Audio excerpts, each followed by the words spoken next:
Tällä videolla tulee 2 eri solmintatekniikkaa samalle huiville. Tehdään versio 1 niin, että laitetaan huivi niskan taakse. Lyhennetään tämä toinen osio selkeästi lyhyemmäksi.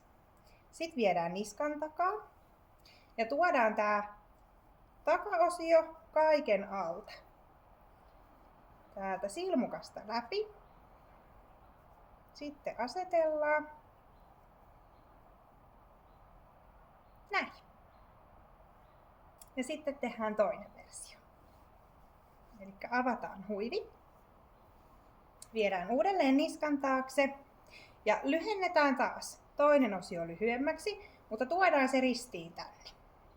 Pitkä osio kuljetetaan tämän lyhyen alta. Ja nyt voi ottaa käden mukaan niin, että suojataan tämä silmukka täältä. Tuodaan huivin osio päälikautta läpi. Ja sitten asetellaan. Näin.